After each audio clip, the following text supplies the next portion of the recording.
So Lane, Brad, Zach, and I, back in January, were discussing. We were actually out in Arizona. Brad was showing us around to his favorite country club spots.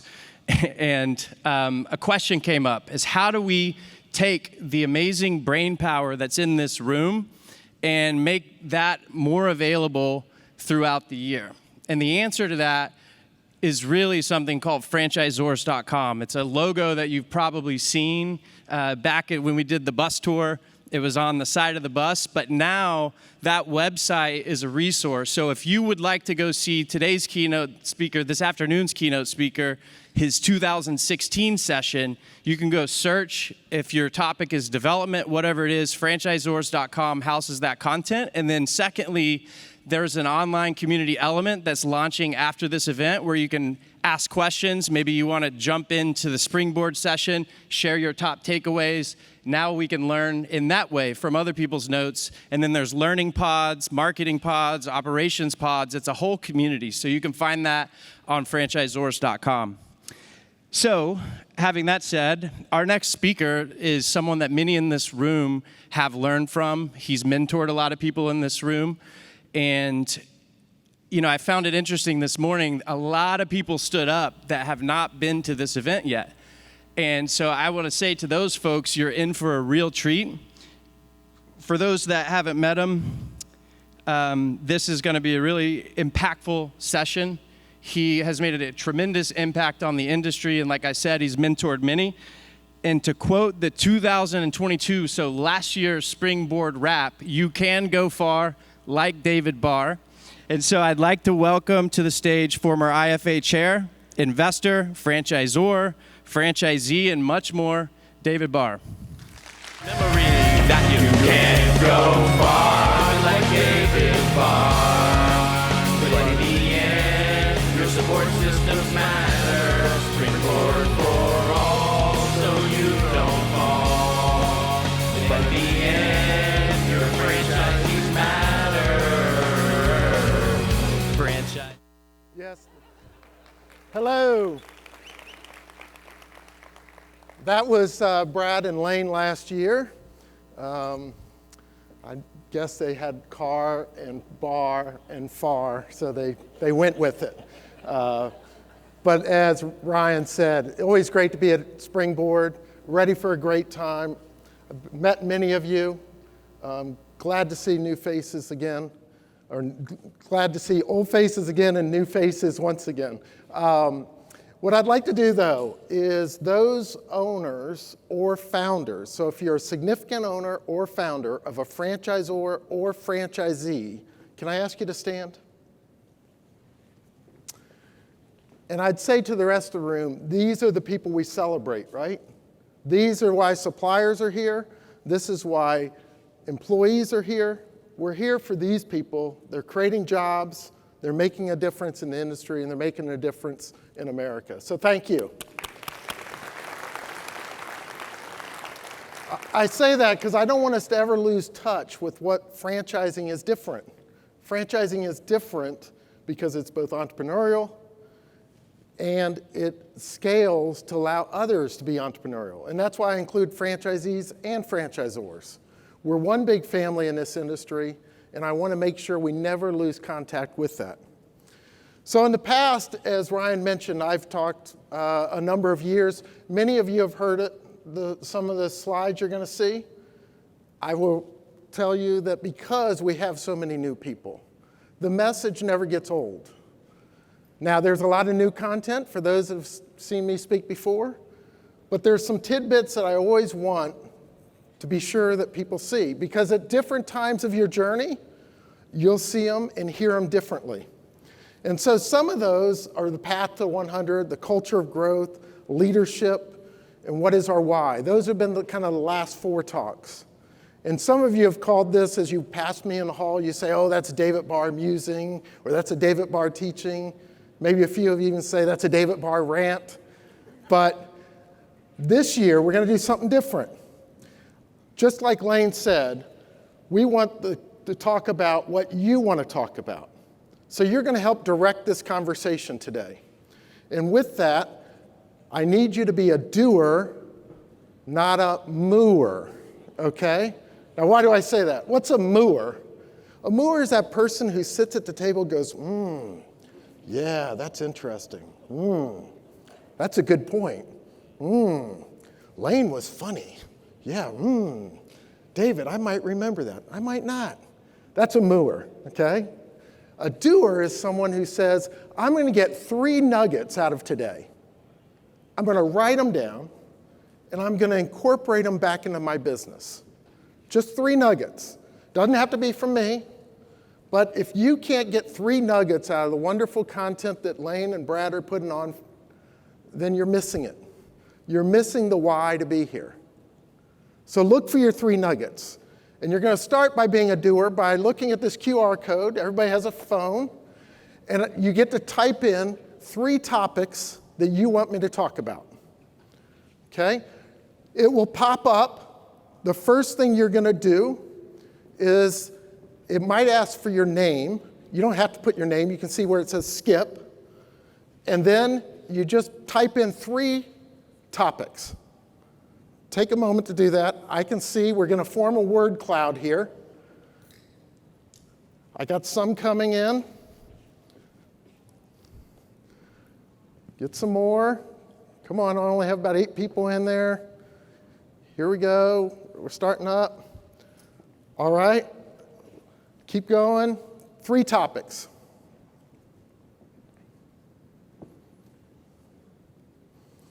Now, somebody typed in 100. I think I know what that is. Someone typed in 19. That must be item 19. Why don't we go ahead and show the screen? Yep. So we have franchise, we have sales, franchisees we want to talk about. We want to talk about leadership, board, boxwood. Must be Pat or Brian are here, I'm sure. Raise your hand. Show out the boxwood guys. We have economics, Travis. We have coaching, and we have Taylor Swift. All right, let's start with Taylor Swift. I'll admit, I'm a Swiftie. Who here is a Swiftie? Come on. That's it? Come on. Well, on Taylor Swift, I don't know if you all saw this, dating Travis Kelce, right? Or apparently so. Viewership, #1 viewed game over the weekend, right? What segment do you think grew the most watching that game? 13 to 22-year-old females, up 18%, right? Female viewership was up like 20%. Travis Kelce's jersey, up 400% in sales. That's a lady who knows how to make a move, right? In fact, I don't know if some of y'all saw Bill Belichick, the coach of the Patriots, always kind of dry humor. They asked him what he thought about it. He said, Travis Kelce's made some amazing catches during the year, but this might be the best one yet. And I don't know if you saw, so Taylor's concert tour, she $5 billion towards the economy. Federal Reserve actually commented on Taylor Swift within their Federal Reserve report as being 0.5% of GDP. One person. So that's making a difference, right? But what's she do? She's all about branding. She knows her brand, but what's interesting to me and what ties into our keynote this morning, she's innovative. Started out in country, has gone somewhere else with it, right? So that's my Taylor Swift talk. Okay, let's talk about some franchising then. I'm gonna kick into all those. I've written them down in my head. I might skip over some more than others. I'm not gonna talk as much about lead gen. I am gonna talk about franchise development, okay? I'm not gonna talk as much about franchise relations. How many franchisees here? Okay, I'm your brethren. I'm not gonna leave you hanging. There's some good management techniques in here. I'm mainly gonna talk to franchisors about what we can do as franchisors to improve franchisees. We gotta hold the mirror up first. So first I'm gonna talk about why franchising, because I think if we know our why, and you've heard me all talk about this before, if you know as a franchisor what your why is, we can then start determining how and what we want to do with it. So, some of you, and I'm speaking really to the founders and the leaders as well, why are you in this business? I have my mic runners. Can somebody raise their hand? Give me a franchisor. Why? What's your why? What's your why as a company? Is it mission-led? Is it economic-led? Is it just, why did you enter franchising? And Steve, more specifically, why is the business franchising? That's what I'm speaking to. Not what you do, but why franchising? So I'm in this business to change people's lives. And that's what franchising does. So Okay. It is a business, but because of our model, I have had the privilege of radically changing people's lives throughout my career. Great. Others? Somebody's here financial. Tell me somebody's here trying to make some money. No? Sam? Well, of course, about the EBITDA, right? No. What? It's about the EBITDA. No. Yes. So Sam's license plate is what? EBITDA. That's it. That's a true story for you. That's a man who knows what his why is. Go ahead. So I mean, what Steve said is perfect, right? The caveat for what Steve said, for me, it's kind of taking this economic engine that I developed as corporate stores and coaching franchisees in the same style of success modeling. And then doing it at a pace that the franchisor can support that over and over in consistency. What I want you to hear is the word pace there. We're going to come back to that. Anybody else? What's the why? Yes. I love that we've created a model that enables people who might not otherwise be business owners to have a business which they're living their passion, and then as part of a community of other business owners that are doing the same thing, where they're able to leverage everyone else's A game for the benefit of all of us. That's great. So what we heard was mission-led, changing lives through franchise model. Now, if we're honest with ourselves, and especially those with less than 20 units sitting in this room right now, some of you aspire to that, but at the moment you're saying to yourself, I want to grow this brand because it's the fastest way to grow the brand. That's different. It's not wrong. It's not wrong. It's just different than being able to say, I have the privilege of running a brand that impacts lives. And others of you are saying, I want to grow my brand, but I don't have any money, and the best way to do it was franchising. If we're honest, right, there's got to be some people in the room that's true. And so the reason I mention that is it forms a view as to how we think of wealth creation. And if we think of wealth creation, I go back to what's our why. And with that, I say, if we know our why, then we can know what our value drivers are. And so our value drivers as a mission-led might be, how many lives do we get to change? Our value drivers in being economic might be, how do I grow EBITDA? And I don't think either one of those is wrong. I'm just suggesting you have to be dialed in on your why, or otherwise you just end up walking through life. And so as I think of value drivers, if I was thinking about wealth creation, if I entered franchising because I wanted to create wealth for me and for others, and there's nothing wrong with that, I think of the value drivers as brand, predictable cash flows, the diversity of those cash flows, customer acceptance, the stickiness of customers, large total addressable market, unit location growth, and great leadership. So what do I mean by that? If I had a company and it had all of those things, Pat from Boxwood would tell you that that's a really good company. It would be worth something. So let's talk about brand. Brand is obvious. Do people recognize the brand? Does it mean something? Does it stand for something? Predictable cash flows, we're going to talk about in a moment. It's imperative, if we're going to be in franchising, that the variance of our cash flows diminishes, meaning when we build a unit, we know what the unit's going to produce. Diversity of cash flows means geographic diversity. It means diversity of people that can run it. Old, new, young, doesn't matter. That anybody can run this model creates diversity of cash flows. Customer acceptance. What's our NPS scores? Is our customer coming back? Stickiness of customers? What's the lifetime value of that customer? Addressable market, unit growth, great leadership, they speak for themselves. So what are our value detractors? It's an unfocused brand that people don't know what it stands for. It's a large variance in franchisee performance. How many of you as a franchisor have ever heard the term, if I only had great franchisees? Come on, right? Or someone in your company says, well, if we had everybody was like Sam, we'd be great. But not everybody's like Sam. And I would contend that's your business model. So we got to narrow the variance in our franchisees. We have concentration of risk. So if all of our units are in one city, that's concentration of risk.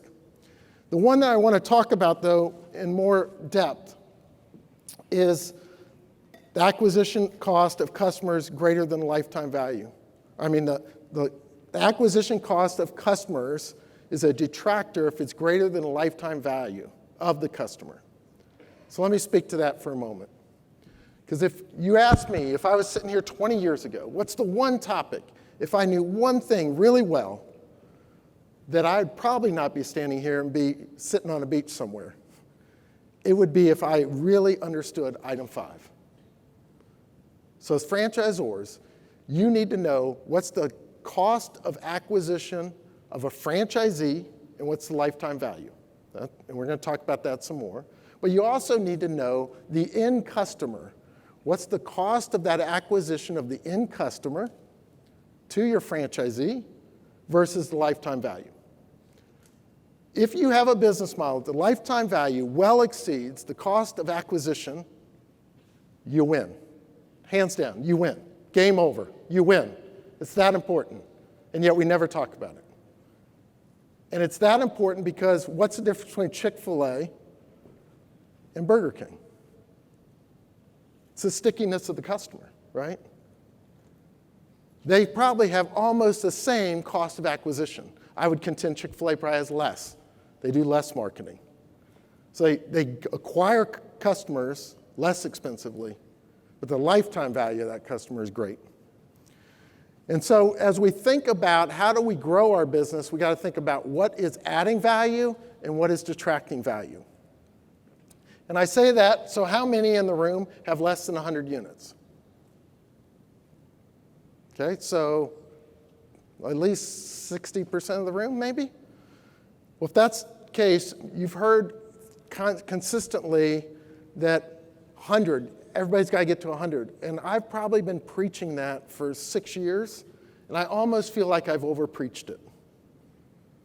And I'm going to tell you why, and I want you to really listen to this, because I'm going to talk to you about your value creation as a franchisor to you and your people. True value creation, true wealth creation. So first, why is 100 always a metric? First, we did a study about 6-7 years ago at IFA.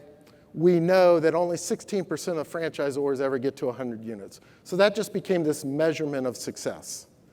And while 16% achieve 100 units, the more staggering figure that I thought about the other day is that there are 3,200 FDDs filed every year. 250 of them are new, 250 of them go away every year. That means over 10 years, there's been approximately 2,500 franchisors that have filed FDD, have franchised, presumably, and have gone out of business or decided not to franchise. That's a sobering statistic, folks. And it's a responsibility as franchisors that we are taking franchisee money, and we need to know what we're doing with it. I know this is the hard truth, and I know I'm supposed to be partially fun, and I'll get there. But at the moment, that's a sobering statistic. And then we got a responsibility to improve from that. And so as I think about that, how do we get you to success? It has to be economic. And the economic success is that generally 100 units gets you close, not always, to royalty sustainability. Why is that important? Because here's what happens when you have 20 units. A person comes in on discovery day. You don't really like them. You might not make payroll next month. What happens? Anybody? What happens? We take the check. Let's be honest, we take the check. And it comes back to bite us. It just comes back 24 months later, right? And everybody's been there. I'm not trying to shame you. Everybody's been there. So we want to get to sustainability as quickly as we can. And what this chart shows is if you're a 6% royalty and you have 100 units doing 700,000, you get about 4.2 million of royalty. And I know if you're sitting there at 1 million of royalty today, you're going, oh God, if I had 4 million of royalty, I'd have so much EBITDA, I wouldn't know what to do with it. And it doesn't happen that way. You'll get to that point and you'll have to forward invest and you're not going to have EBITDA. This just gets you to sustainability. It doesn't get you to the beach. Okay? So, what are some of the challenges? In our word cloud, you all talked about franchise development. You talked about leadership. What other challenges that we don't control would be the economy and challenges of back office. We always have challenges at the franchisor level of the back office shared services. So oftentimes, if we think through these, one of the things that matters, and you've all heard this talk, is lack of capital. So what happens is we're at the embryo stage, we're less than 100 units, we're still trying to move forward, and we run out of capital. There are two types of capital, and they are intellectual and financial. We always focus on the financial. I'm challenging you today, it's intellectual. You're the good ones. You're here, you're learning. That's the good. There are too many that aren't, and they're part of the failure rate. So what I want to do is try to connect some of the dots of both intellectual capital and financial capital as we talk about getting to 100. That again, I think maybe I've overstressed the last few years. So as I think about what support is necessary when franchisors open a new unit versus what's the royalties. So the support looks like this, right? The black line. You got to give your franchisee their absolute most support when? Before they open, right? And when do franchisees start paying? After they open. And they have a ramp period. And so what that creates is what I call working capital gap. You get money in, initial franchise fees, you get hardly any royalties the first few months. Franchisee needs you, needs you, needs you. You have to have capital at that moment. You have to have intellectual capital, financial capital. Your franchisee needs you. Your franchisee will not be successful unless you're there, boots on the ground, at the location, helping them. But what it also creates on the back end, for those who's greater than 100 units, come on, some hands, right? We have some sages in the room. What happens on the back end? They're paying you a potload of money, and they don't see you. And that creates a value gap. Now, big brands, Taco Bell, KFC, they can get away with it because what they're giving you is marketing support. And so you know as a franchisee that's what you're paying for. But it's some of these smaller brands, they're like, haven't seen John 2 years. I send royalties. I don't see them. So on the back end, as emerging franchisor, you have a working capital gap. On the front end, you have a working capital gap. On the back end, you have a perceived value gap. So as we think through this, and I think of value for founders, I'm talking to founders specifically, this is where I've over-talked the 100. I've said get to 100 as quickly as you can, because then you're sustainable. I think some of us have taken it too far. And what's happened is we have taken candidates we shouldn't take. We have signed deals, potentially, and I love my broker friends in the room, but we have signed deals that take away our equity. We have signed away fees such that we can't sustain our business. So what happens is, if this chart, if you think as founder starts a business day one, they own what, 100%. And they start running out of capital. And they first need seed capital, additional seed capital. So they sell some of it. And they step down in ownership. And then they got to get lead gen going. So maybe they sign up with brokers who take all the franchise fee or a good portion of it. And to support it, they need more capital. It's fine. I've been preaching that for years. Do it. But all of a sudden, you've lost value of your business. Maybe you signed a deal that you give 1% of your royalties away.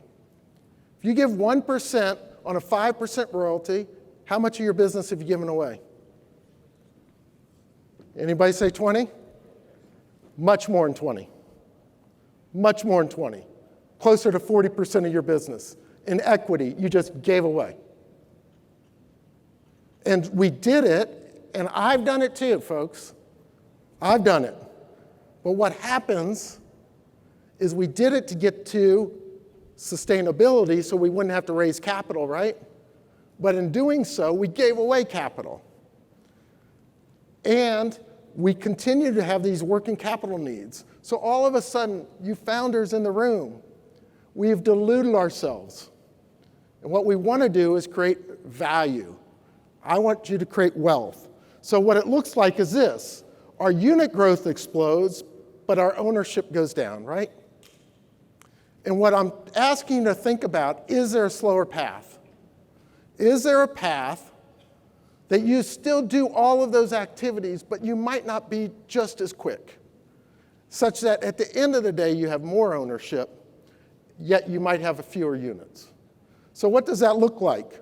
To me, it means, to the young franchisors in the room, those less than 10 units, and there's some of you here, get your business model right. Get it right before you pour the fuel on.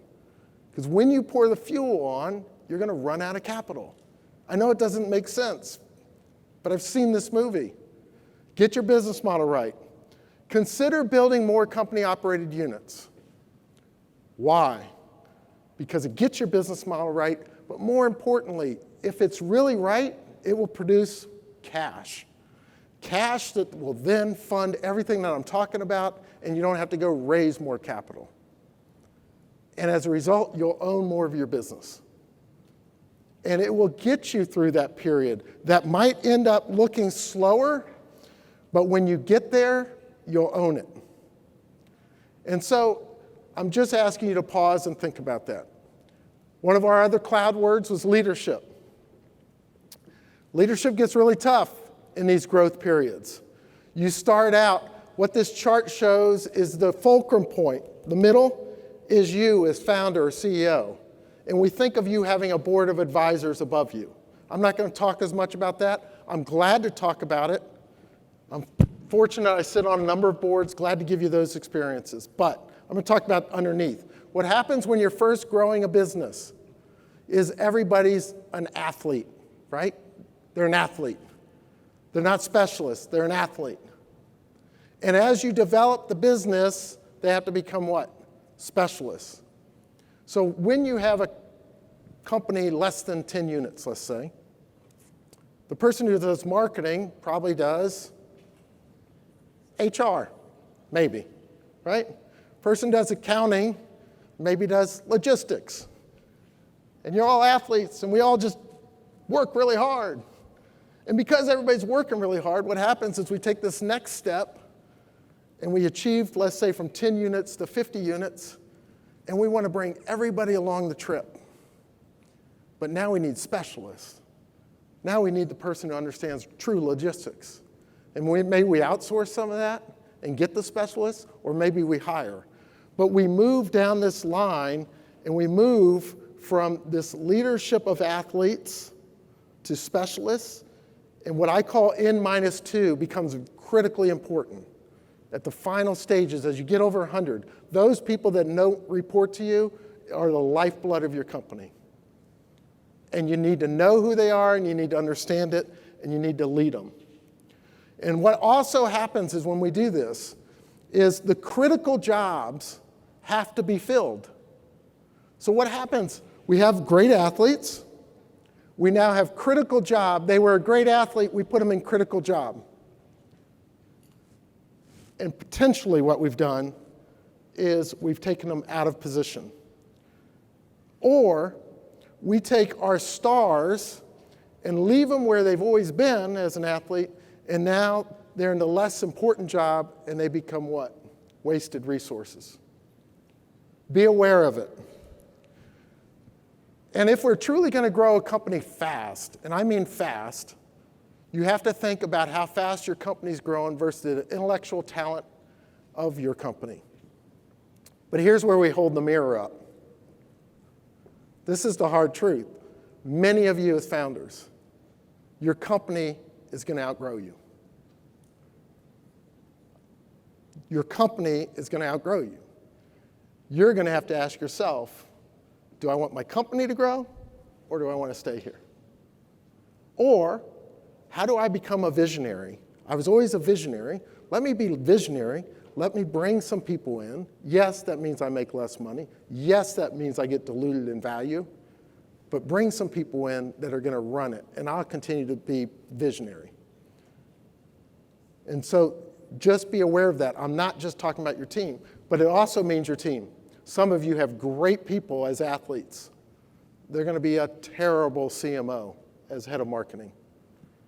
And you just got to be aware of it. We also go through what I call the likability test. As we move from athletes, they're all likable, to competency, right? And what we want are likable, competent people. We call those the lovable stars. Unfortunately, our business grows so much that some of them become lovable fools. And we don't want that. We want to respect people. You got to put them in the right places. I only say all that to say, earlier today we talked about culture eats strategy for lunch, right? Everybody hear that? Culture eats strategy for lunch. Culture doesn't mean we just love everyone around us. Culture means, in my opinion, we have a winning attitude, and we're going to win, we're going to take the hill, but we're not going to leave people behind. That doesn't mean everybody makes the trip, but we're going to treat people with respect and dignity, and we're going to reward them for what they did for this business. That means if you make a change, as someone who took you from 0 to 70 units, not because they became a jerk, but because they just don't have the talent, you treat them really well. I'm not suggesting otherwise. But you have to focus on your people, or you're not going to, the rest of the people aren't going to get the opportunity to take the hill with you. I'm going to skip this slide in the interest of time. I want to talk briefly. Who here is on EOS?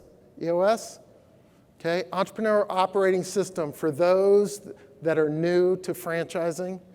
Gino Wickman wrote a book, Traction. It's about entrepreneurial operating systems.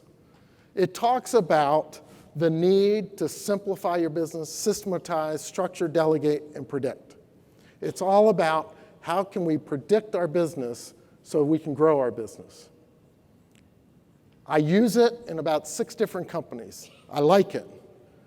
But I think at times it over-systematizes, and we lose our voice of our heart, maybe. And what do I mean by that? I use the 5 terms what I think leaders need to do. I talk about this every single day with management. It's our job to cast a vision, provide resources, break down barriers, hold people accountable, and be a cheerleader. And as your business grows bigger and you're at the top, you need to be the vision caster and the cheerleader. And you need to let N-1 and N-2 provide resources and break down barriers and hold people accountable. And if you're truly going to be a visionary, you got to find that role. It's really hard for some people. And this is why we run out of intellectual capital, because we control. And we don't want our baby to get so big that we can't control it, right? And I want you to be sure you're casting a vision. Cast a vision every single year. What are we doing this year? How are we getting bigger? So why is leading a franchise system different? It's because we've got franchisees, capital requirements, and we require, I think, more adaptation as a leader, because it's not just control and command and control. It is truly about the need to adapt to both the marketplace as well as our franchisees. And I mentioned earlier about predictable cash flows. So this is my definition of franchising. Franchising is the licensing of a business model that produces predictable cash flows to an average franchisee with average intelligence, with average work ethic on an average day. Everybody got that? What's the most important one there? Average. Average is the word, and predictable. Average is the word.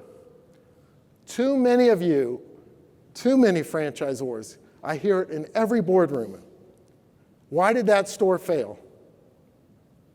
Be honest with yourselves. If you listed out the last 10 stores that failed in your system, why did the store fail? What's the number one reason people yell out? Franchisee. It's always a franchisee.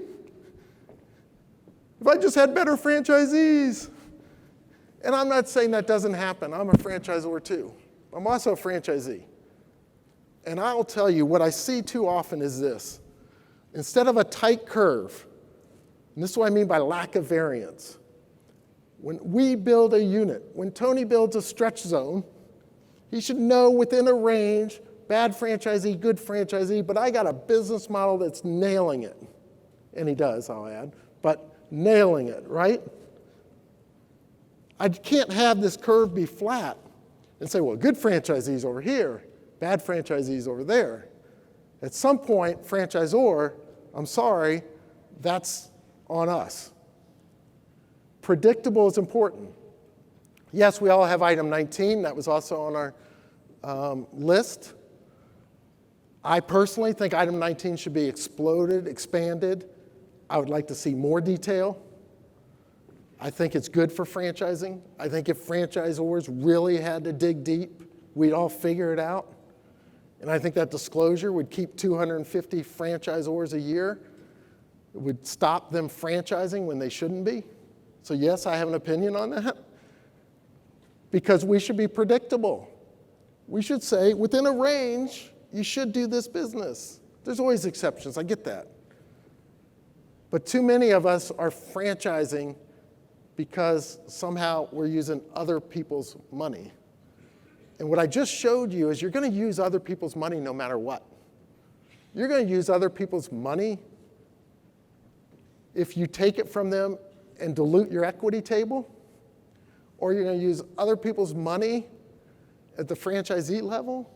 Why not just get your business model right, keep your equity, grow your business?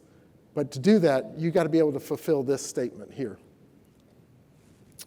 So our investment banking friends in the room will tell you that not all EBITDA is created equal.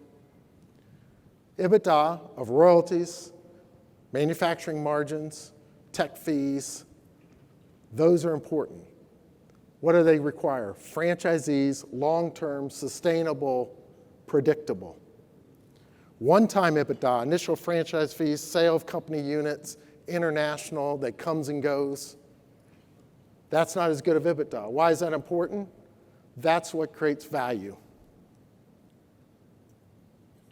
So, what happens after we get this wonderful growth? I would tell you what got you here won't get you there. For those that haven't seen this book, what got you here won't get you there. So now I'm speaking to the room that's had its over 100 units. What got you there was probably scrappiness, great athletes, passion, hard work. And all of a sudden, as you start scaling, that culture dwindles. And it's how do we take the next step? And I would suggest what we have to do is focus on the critical few. And we really, to the senior leadership teams, I will tell you what I don't see in boardrooms is the ability to talk about the critical few. I see it constantly. I see Pat over here shaking his head, yes. We see it. I go in the boardroom and it's just blah, blah, blah, blah, blah. And what you need is the critical few should tie back to what are my brand accretive items, what are my drivers, and what are my value detractors, right? Because if I know those, then I know what my critical few are.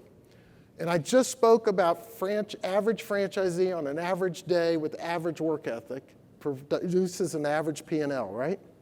And that P&L should give a good return. How many franchisors in the room collect every single P&L from your franchisees? Okay? Many of you, as emerging franchisors, don't do that. True? True? Let's be honest. Many of you don't. What's the number one thing your franchisee wants from you? Anybody? Profit, support, guidance. I will tell you, you can do as many franchise business reviews as you want. And if you don't give them any profitability, eventually the ratings go down. And if you give them great franchise profitability, amazingly, they seem to trust you. They seem to love you, right? They think your support's great. But too often, we come to these meetings, and what we talk about is, oh, how do you support someone, and how do you send franchise coaches out, and how do you do this, and how do you do that? And we're not even collecting their P&Ls. And then you don't collect their P&Ls for compliance. You don't collect their P&Ls to call them bad people. You collect their P&Ls because that's your business. You're in the business of franchising. In the old days, we couldn't do it. When I started, we couldn't do it. Excel was just founded, folks, when I started, okay? I'm really old, okay? Nowadays, there's no reason you can't get your franchisee P&Ls. And I know every one of you'd give me 1,000 reasons why you can't. But I'm telling you, if you could do one thing, take one thing from this session, get your P&Ls, benchmark your P&Ls, figure out if your franchisees are making money, and then figure out how you impact their bottom line. One of your goals every year, every single year, should be I'm going to grow my franchisee profitability. And you can't know that unless you're measuring it. It's just the truth, folks. And yet, as an industry, we do a horrible job of it. Horrible. And a lot of the companies I'm associated with, I have this discussion in boardrooms all the time. And it just doesn't happen. But I'm telling you, if you want to grow your system, you grow franchisee profitability, they will build more units. Once you're at 100 units, 50% of your franchise development should come from existing franchisees. If you're not there, something's wrong. Did you just hear that? 50% should come from existing franchisees. And if that's not happening, something's wrong. And what's wrong is you're not giving them a return on their capital. And so, critical few, franchisee profitability. Next, I'd say, what is your same-store sales, same-store agency, same-store unit, whatever you want to call it, sales growth? That tells me whether your customer's sticky. Is your customer care to be with this brand? Your end customer, not your franchisee. You got to be looking at net promoter scores. You need to be looking at new opening unit ramps. The ramp of how your units get to profitability, which again you need P&Ls to get to, has got to get shorter and shorter and shorter so they can get to profitability. You need to be doing FBRs. Michelle's in the room somewhere, but there she is. You need to do FBRs. You've got to know your franchisee sentiment. And you got to continue to grow your leadership team. So how do I measure? That's your critical few. That's it, folks. That's it, I'm telling you. You all have dashboards that probably have reams of data. And if I asked you to give me a presentation about your business, many of you wouldn't talk about these items. These are your critical few. This is what will grow your business. It's the hard truth. This is what will grow it. So in closing,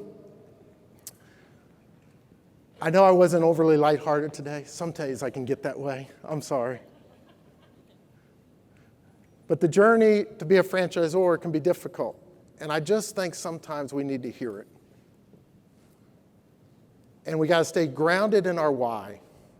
Because if you know why you're doing something, it's just easier to do. Last year I talked about the messy middle. It's easier to get through the messy middle. It's easier to get through the headaches if you know why you're doing it. And for those that maybe are employees and are wondering, why do I do this? You should have your own mission, your own purpose. Right? Why are you doing it? Is it the kid that's at home? Is it for your family? Is it because you want to achieve something? Is it because you want to learn? Whatever it is, they are all good missions because they're personal to you. But you got to embrace that. Please don't just wake up. Look, I just turned 60. Don't wake up at 60 and go, why did I do this? Right? Have a purpose-led life. Stay patient, humble, and positive. You have to be patient in this industry. You will be tried if you're a brand new franchisor. Be patient. You got to be humble. We talked about listening earlier today. You have to listen. You have to listen to your franchisees. They're in the field. They know. Top products, probably in food, at least in fast food, all came from franchisees. Big Mac, Egg McMuffin, the bucket. Those were all franchisee ideas. The bucket being KFC. $5 footlong. Yep. The Baconator fries, franchisee. Right? So listen to your franchisees. It's one unit, one customer at a time. Your growth will come. Question is, will you grow? Will your team grow? Will you provide the opportunity for your team to grow? And finally, I'd say pause every now and then. Enjoy the journey. Love and be kind to everyone along the way. And with that, may you achieve your dreams and change lives along the way. But here, now I'm going to ask you the big question. And I want to hear from you. We have some mic runners. I want some raise of hands. It doesn't have to be this session, but I want to hear 3 things you've learned, or a few things. Everybody can throw out one. Mic runners, where are we? Somebody from this side of the room. Anything that hits you today. Aaron? Can you get mic to Aaron? Aaron took notes. Can you hear me? He's serious. Aaron took notes. Oh, I'm Let's serious. 50%. Can you guys hear me? It sounds weird. 50% of your franchise should come from existing units once you reach 100. I've been involved in systems that have grown over 100 units now. And can you guys hear me? Yeah. Cool. And I don't see that, so it's a goal. Thank you. Yep. Anybody else? Had to be a tidbit. No tidbits. Here we go. Build trust and communication with the franchisees. You got to build trust and communication with the franchisees. Treat them as a customer while inside your heart they're your partner. Yep. And watch their profitability. That's what you taught us.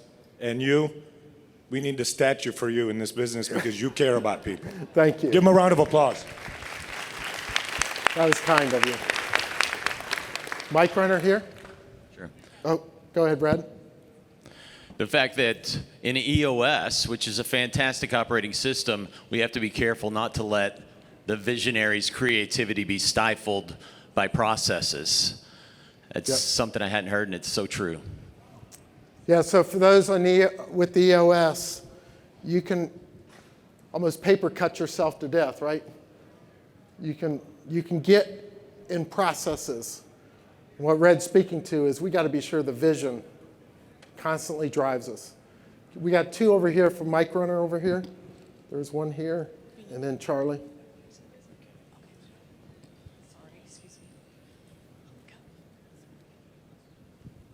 David, thanks again for your sharing. You do it every year. Give him a round of applause, please. Thank you, Charlie. One of the things that we all learn is that in franchising, sometimes it doesn't work out. And you and I have this way of thinking about it, but the words that we would like you to embrace is exit with honor. Sometimes it doesn't work out. And David, if you could speak to that a little bit, how you work with, sometimes the fit's not right. How do you work with that? Yeah, so I'm going to speak from a franchisee perspective first, then I'll touch on employees' perspective. On the franchisee perspective, if they joined your system, who owns that? Them or us? I'd say both of us, right? They joined your system. They can't force their way inside the door. Someone unlocked the door and took their check. So both of us did. Too often I see this compliance hammer that just comes swooping down because they don't like people. That's different if they're creating food safety hazard, they're hurting somebody, if they're immoral, unethical. But what I'm talking about, the guy that just rubs you wrong, right?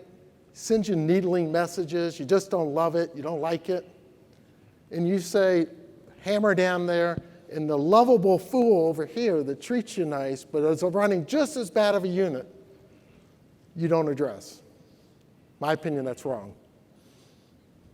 Right? We got to treat people with fairness across the board. But let's say someone, again, just can't operate the system. Maybe they try to operate it as an absentee, and it's not an absentee model.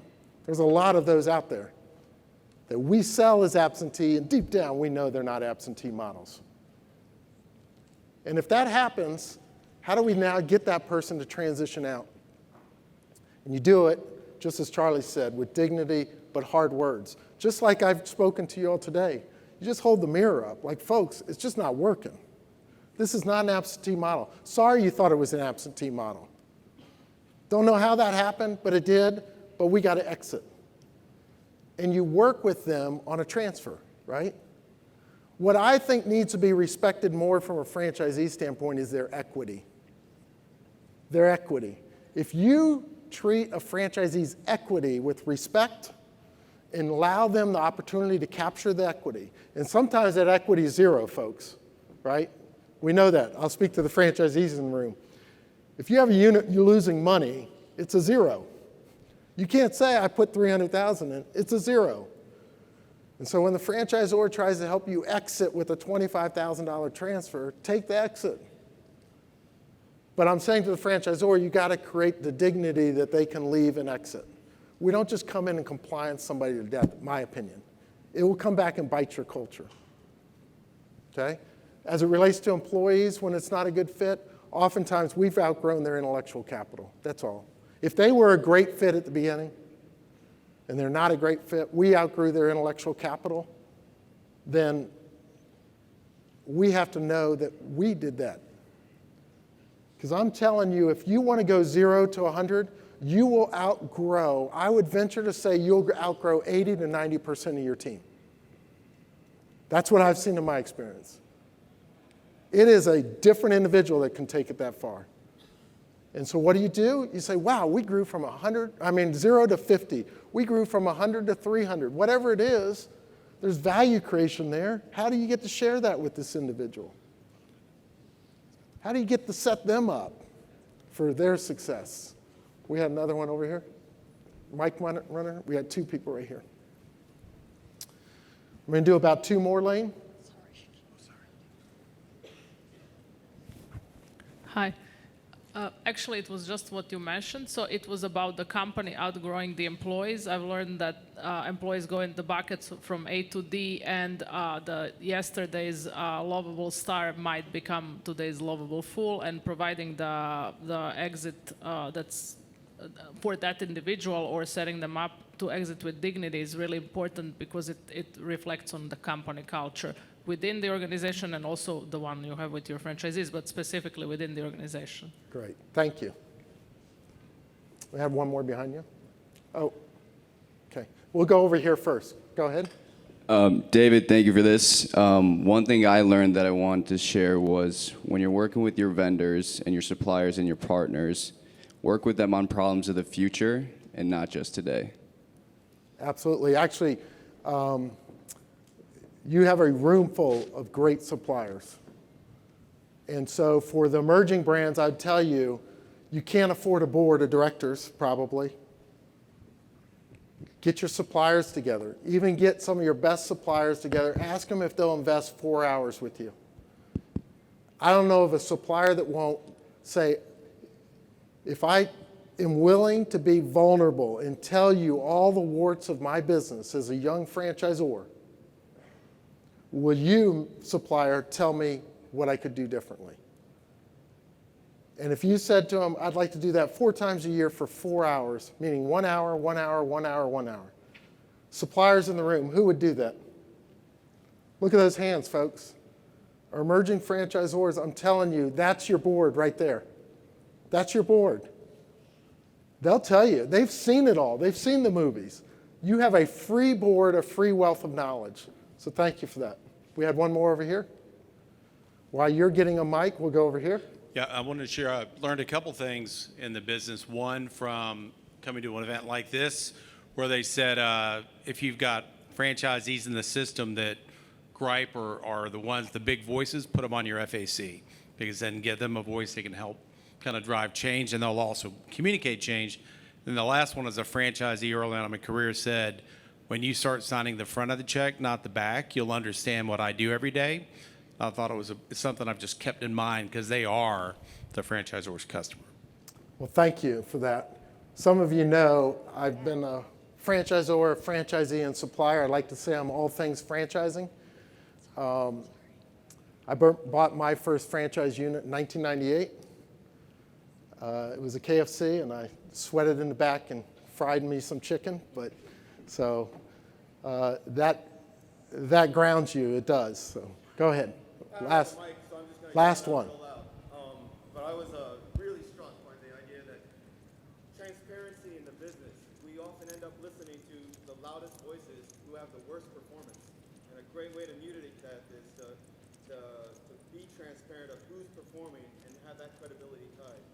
The second one is very much tied to it, though, that your most dangerous franchisee are the ones that are very successful and are unengaged, because they have the credibility to take you down. Thank you for that, because I truly believe that is about transparency. And so what I hope you heard from me today was some transparency of holding up a really bright mirror and maybe some vulnerability. I've done things wrong, folks. That's why I like to share it with you. We want this as an industry to rise up. We honor those franchisee and franchisors in the room. We honor the leaders in the room. You're making a difference. And so everyone who's on this stage, I know, is speaking towards you achieving your dreams. And I certainly wish you the best. So thank you.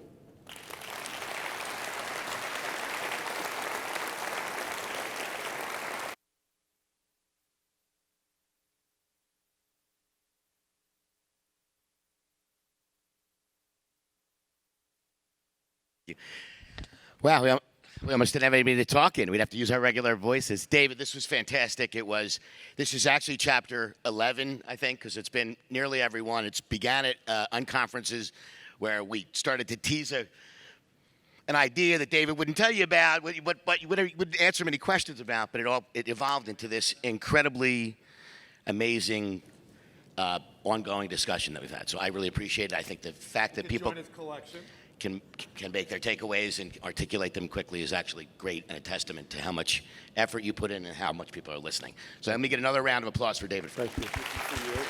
Always, I appreciate it. Hey, where's mine?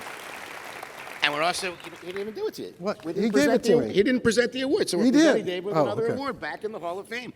He's got more than one seat. He's like the New York Stock Exchange. No, I do. I actually have, I think, 6 or 7 or 11 of these right behind me when I Zoom. This is what you get. So, yes.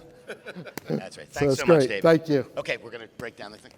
Well, yeah, they can break. The good news is we are not moving. So we are going to make some time off. As you can tell, we always fall behind schedule.